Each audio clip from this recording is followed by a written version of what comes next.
Hi, good afternoon, and welcome to my Ethical Dilemma presentation.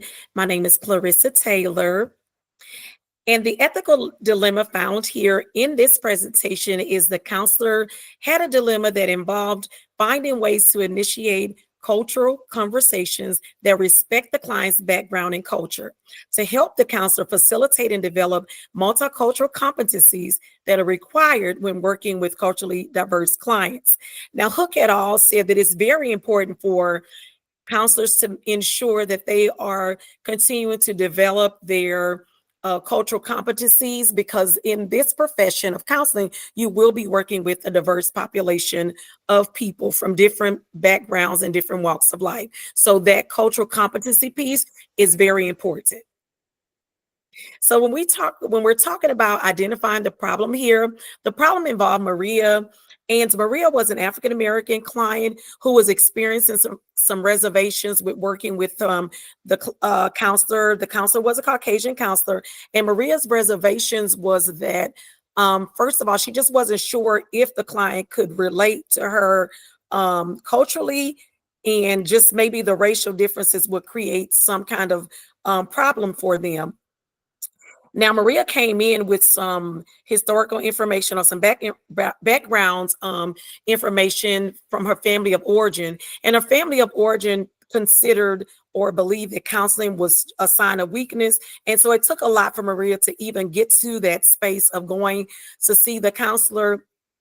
And so the ethical issue is that the counselor must determine how to respond to Maria in a culturally sensitive way that is ethical and professional in manner. So when we consider the ACA standards and code of ethics, when we look at the ACA standards, it falls under A4B, and that is respecting the client's values, including cultural values and opposing therapy. It also falls under 11AB, and that is ensuring appropriate fit and referrals if needed. And this situation was definitely fell under both of those, because Maria went in with some reservations, and it was up to the counselor to ensure that she was able to offer these things to Maria for both respecting her autonomy, number one, and then making sure that if Maria felt like it wasn't a good fit, the counselor was able to provide her some referrals. And then when considering the state of Texas codes, I looked at the Texas Administrative Code. It fell under Rule 681.4, and it states that counselors it requires counselors to model both sensitivity and cultural awareness when working with clients. And this was also part of the scenario. And what needs to happen is here is that the counselor had to be both be able to both support the client's autonomy and listen non-judgmentally as the client was expressing her concerns or her reservations from seeing the counselor or deciding if she wanted to continue on with that particular counselor. So when you think about the nature and dimensions, the moral principles that apply to this situation is for sure autonomy, beneficence, and fidelity in this particular situation. Autonomy, because the counselor has to honor Maria's decision to choose. And so this was a very good case when it came to autonomy. So when we consider the literature here, both Brown et al. 2017 and Robertson et al. 2020 both state that a clear and consistent process is necessary for counselors to follow when navigating ethical decisions. When professional standards and personal values conflict, then there you have the code of ethics to meet you in the middle to ensure that you are following a guideline of what's set forth and that your personal feelings do not interfere with your duty as a counselor. And counselors experience both professional and personal growth when you're able to apply what's there in the ethical guidelines and take away your personal feelings. Um, and so the ethical guidelines, they also encourage consistent and respectful behavior in the practice for counselors. So when you continue to think about the nature and dimensions and just considering who I would contact, I would definitely reach out to my supervisor. And then I also, early on in the course, did an interview with a Texas certified LPC, Gladys Hollis. I think she's an additional resource for me. Definitely reach out to her. But I think that the ACA is the primary, because it's a primary organization that determines or put forth the guidelines and expectations. I would consult the ACA ethical, because they set the foundation for the decisions made. And so I think that that is definitely the most valuable resource, aside from reaching out to the clinical supervisor and Ms. Gladys Hollis. Okay, when you think about the potential courses of action, I think that Ryan et al. Says it very well, 2011. It explains that the council should focus in on the client's authority to make choices. That's that autonomy again, and review the pros and cons. And that's what the counselor is there to do, is to provide the client with the decisions, the options for whatever decision they decide to make.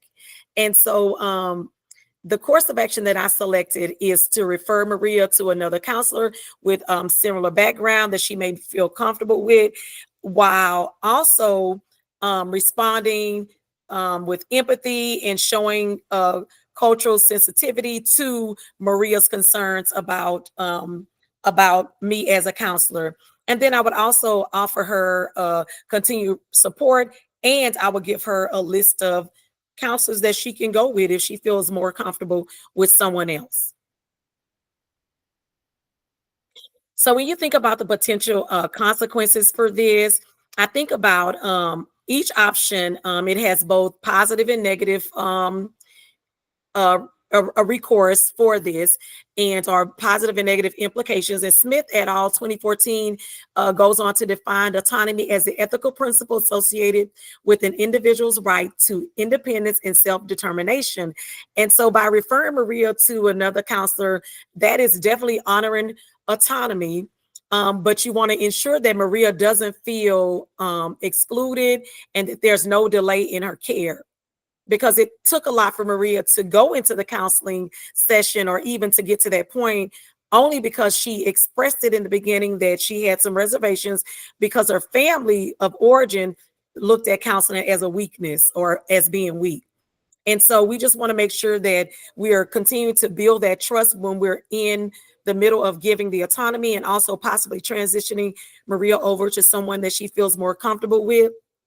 And so I think that the course of action here, the consequences, is that it builds autonomy, it builds trust with Maria, and it ensures her ongoing care until she gets to someone that she feels comfortable with, or until she makes a decision on whether or not she wants to continue on with services with the counselor, or with me as the counselor. And then I think that the actions that I've chosen, I think my decision would be to, again, offer Maria support in addition to the referral, and just, let her know that I am open to going with her. I'm open to supporting her. I'm open to working with her to reach her goals. And I think this option, again, it respects her autonomy, and it allows her to choose what she feels is right for her. And it also it continues the care while she's making her decision.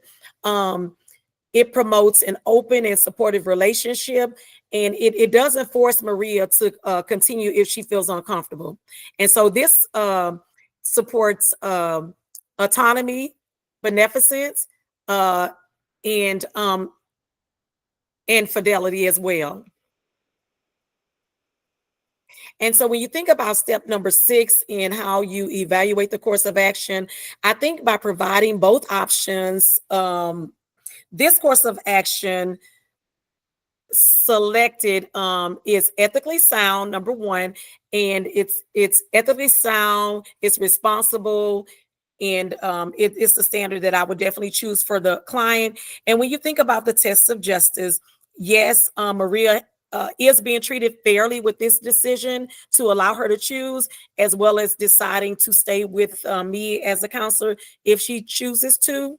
I think that the test of publicity is there, because I think that being able to reach out to a supervisor and or a colleague or someone to be able to openly discuss the scenario in Maria's dilemma or her reservations, it definitely stands there.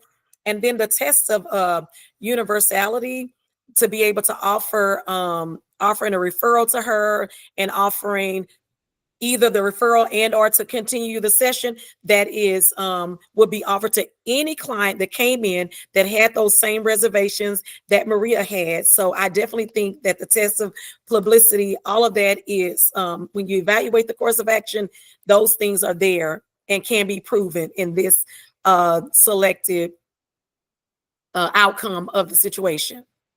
Okay.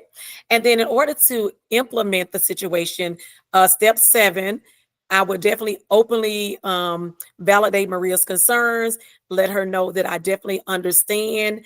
I am willing again to grow with her, to work with her, to